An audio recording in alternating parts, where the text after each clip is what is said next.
Hello to our lovely listeners. Welcome to Mind Matters, a podcast where we talk about the more shitty aspects of student life because not everything is butterflies and rainbows. So let's care about us because shit happens. I am Kelsey, a second-year student of creative business, and I will be the key host for this episode. And with me, I have here my second host, which is Anthony, who is also a second-year CB student. And we also have a special guest, AJ, who will also be sharing thoughts on the topic for today. And together, we will be talking about making friends and how it affects us in various ways. At the end of the day, we're just a bunch of students figuring everything out and trying to make our way into the world just like you.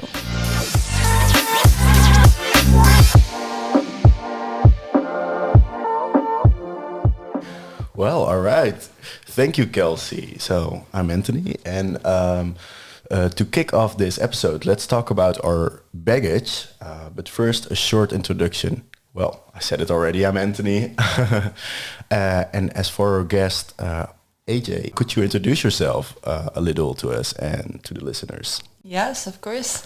So my name is AJ. I am 19 and I study creative business. I am in my second year of fast track study. All right. Okay. Wow. Fast track. That's nice. Yeah. Is it stressful to be in a fast track? Not as much as you would expect. Really? Yeah, it's pretty okay. Well, so we're going to talk about making friends. And then my question for you guys is, have you ever been in a time of your life that it has been challenging to make friends? AJ? Yes. I think certainly in high school, because I think that's like the time of our lives where people are very judgmental about Definitely. each other. Mm-hmm. Yeah. And it's just very scary to throw yourself into like a group of people and like try to make friends with them, I guess. I know, right? Yeah. Yeah, very scary. Yeah. I had the same feeling. High school was terrible. I had like such days that I felt so lonely and crying and just lost sometimes, because you don't know how to, you want to discover yourself, but you also want to be part of a friends group or a group of friends or something. And it's still a challenge. It's quite a challenge, Yeah. I think everyone has a difficult time in high school with making friends. I have the same. Yeah. High school was terrible. The most awful experience with making friends because I showed my creativity openly and proud. And I got bullied a lot for it.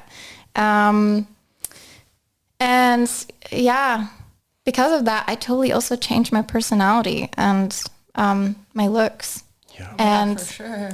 And it's terrible because back then I had the mindset, well, if I do my best to look like them, then they won't bully me. Then they will be friends with me. Yeah, so true. And that is such a terrible thought to have, especially at such a young age, actually, when you're still like fully in development of your personality and yourself. And just, to have that time that, it's terrible. It's terrible. Really. Yeah. But I also think it was like what makes the transition from high school to university even better, because when you move to university, you realize that it's not the same at all.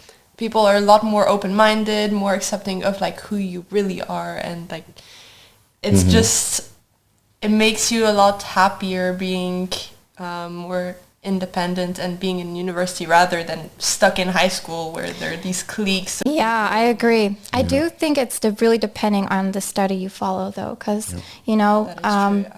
I've done multiple studies, and I can say that certain studies that I still experience that stress of trying to fit in, so I can make friends. But right now with creative business, everyone is showing their creativity, so I can show mine, and I don't have to be embarrassed by it. No. I can color my hair blue, and I can do anything I want, and people won't judge me. So yeah, I would say right now with creative business, that has been the easiest time for me to make friends. Yeah. Yeah. So now my next question is actually, how did you overcome that phase of, you know, struggling with making friends? I moved away. You were like, bye, bitch. I'm out of here. Yeah. Oh. Okay, fair. Yeah, because it was also, I mean, it was kind of a given that I would move away because like I spent my high school time in Senegal in West Africa. Oh, really? Wow. Yeah.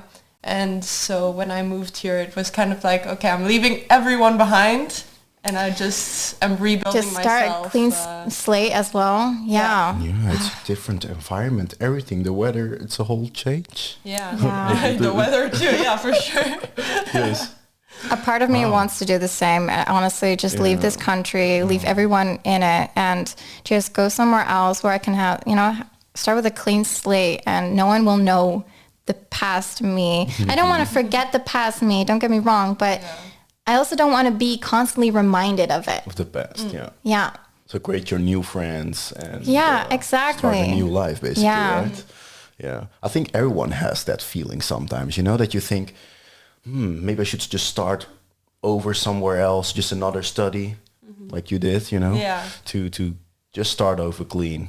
I think it's really, really comforting, but also frightening. Well, I have also one question, but I think we already discussed it. But like you're a student of creative business, right? Yeah.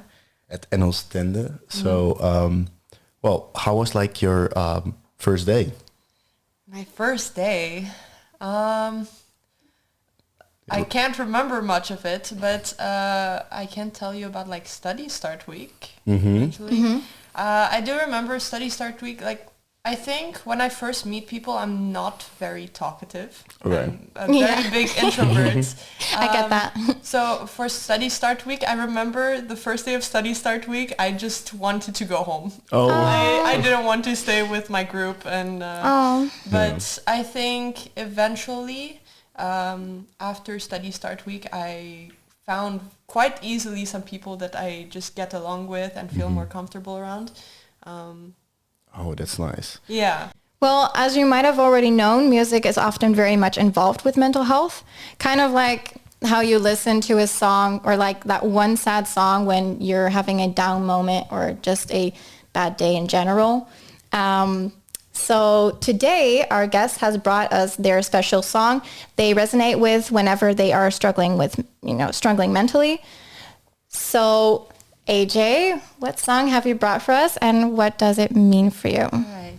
I brought the song This Is Not This Is Home, but Home by Cave Town, because already in high school, like I said, I struggled quite a bit with like fitting in with the people in my class, and I would listen to that song every single morning Oh, wow. on loop.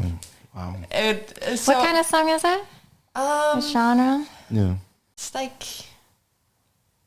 balladish song, I guess. It's very soft, very Oh, really? yeah, very wholesome. Wow. You know. That's a totally opposite from what I would listen to. Really? Yeah. Yeah. I would really listen to like metal and Oh, really? and like, punk, such like that. You know? Yeah, I get it. But for me, the song was like, I felt like the friends that I had at the time weren't very good friends, and they often left me behind. And the first line of the song is, "Are you tired of me yet?" Which Oh my like, goodness. so Okay. it Yeah. gets kind of deep, but Yeah. yeah. And over time, I stopped listening to the song because I would listen to it every single morning. Oh, Yeah. It was kind of an overdose.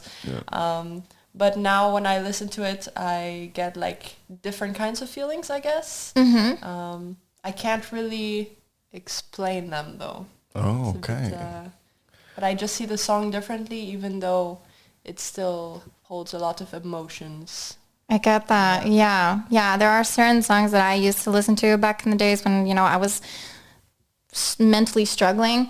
And right now when I listen to them, I don't have the same feelings as when I listened to them back then. So, yeah, but that just means that your situation has changed and hopefully also for the better. So, for sure, for the better. so it has improved. So that's actually really good that it does not give you those same feelings as it did back then. Yeah. I feel like songs, they grow with your personality. Yeah. You know? They do. Because some moments in life you're listening to that song or that artist, and then you're growing up and you're listening to another artist, and it's you can see your whole history line through the songs that you are listening, right? So funny. But to be honest, I'm still stuck with the songs 10 years ago that I was listening, so I think I don't want to grow up. Yeah, but that's okay. That's also just a part of loving those songs. Yeah. So that's fine.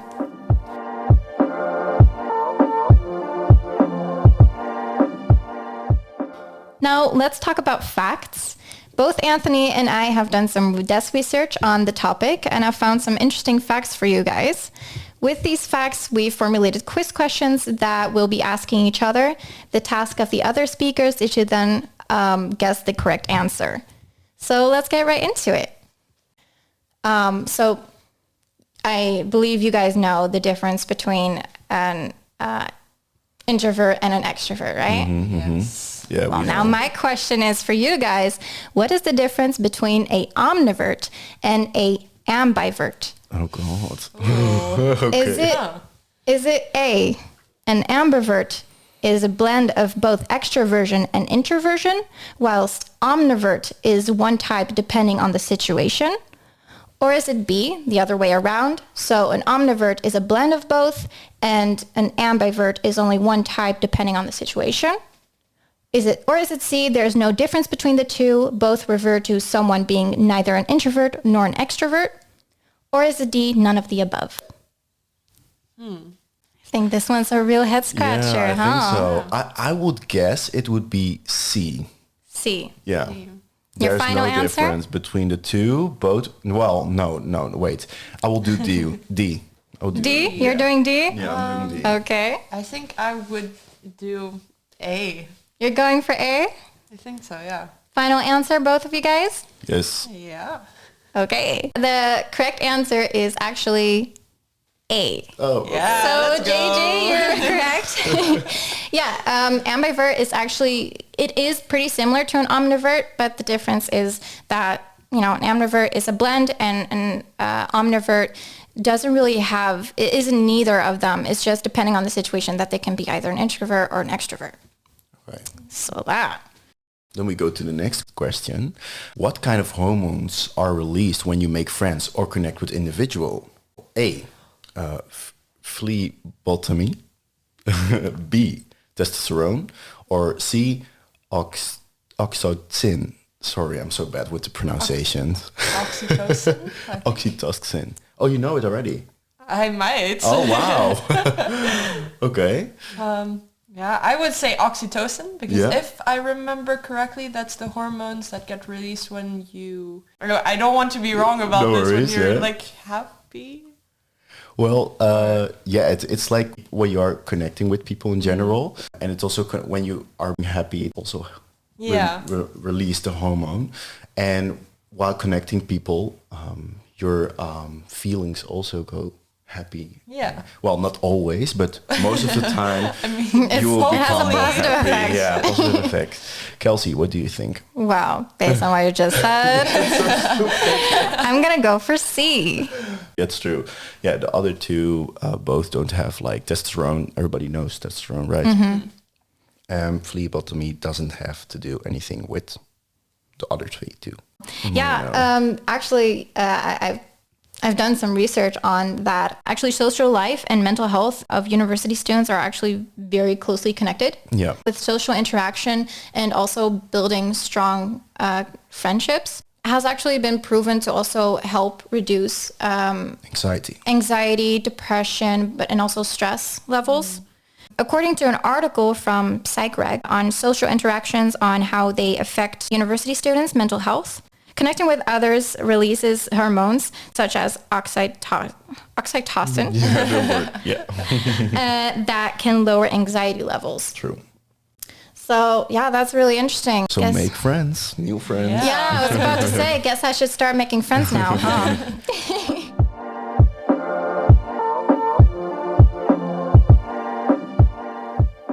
So we have found a professional in the field of mental health who was willing to help us out and share some of his tips on how to make friends in a mentally healthy way.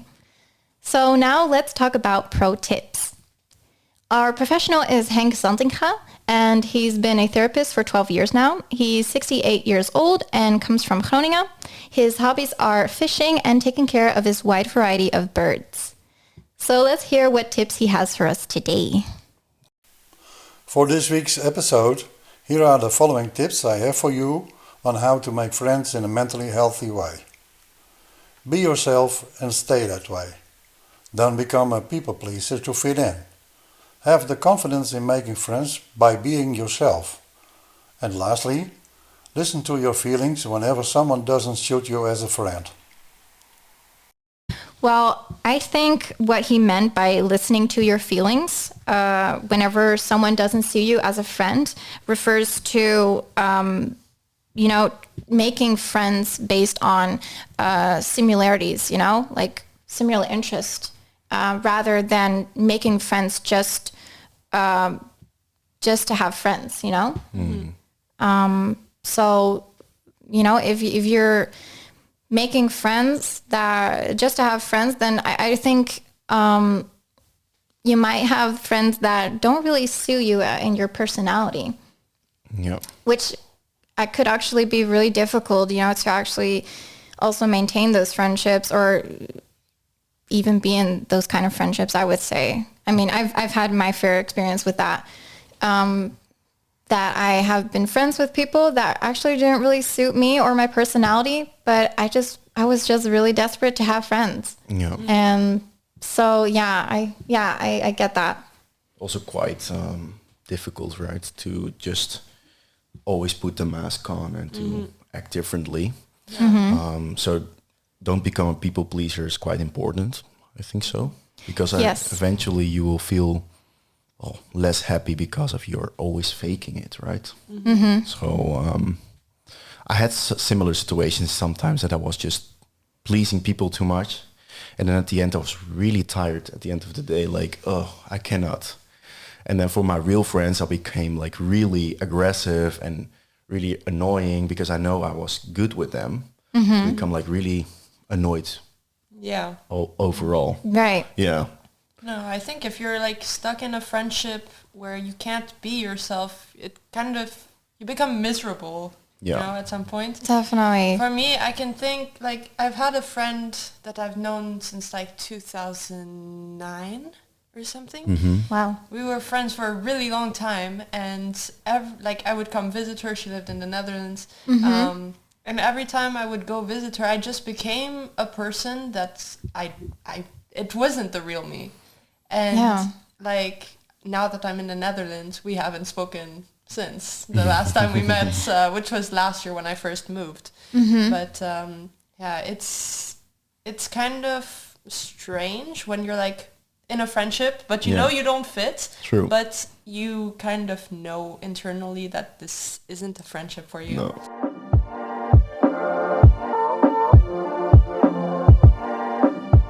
For the final part of this episode, let's talk about quotes. So, Anthony, what quote do you have for us today? Well, I have a nice quote. I hope, it's quite cute, I think. My quote starts, "There are no strangers here, only friends you haven't met yet."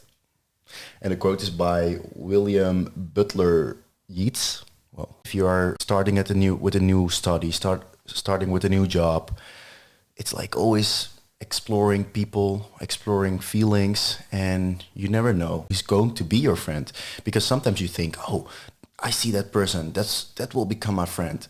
But then eventually someone that you first didn't like by seeing them is then your friend. Yeah, I guess, that quote is pretty obvious, I would say. Yeah. I mean, every friend has been a stranger one day too. So, I don't think that all strangers could be my friends because No. Exactly. I was thinking the same thing. So it's a little too general for me. It's like Yeah. trying to be friends with everyone. Well, there's actually another quote from Aristotle. He's that Greek philosopher, you know? Yeah. It went like, a friend to everyone is a friend to none.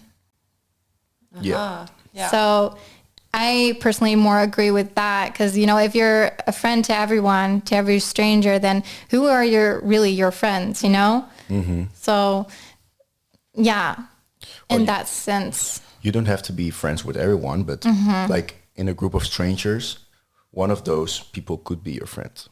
And it's also like, I think it's quite important to not judge people from the outside because you never Of course, know yeah. with who you will end at the end. Yeah. I think it's more important than to have like a quote that is like, stay open-minded about strangers. Yeah. Because one of them might actually become your friend. Yeah.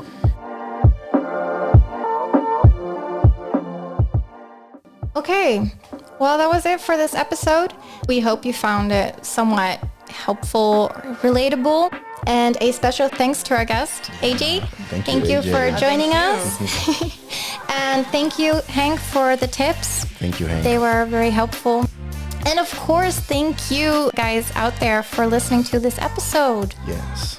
Next time we will be talking about stage fright, which sadly will also be the last episode of this podcast. Unfortunately, guys. Yeah. So definitely don't miss out on that one and stay tuned. Stay tuned. Bye guys. Bye-bye.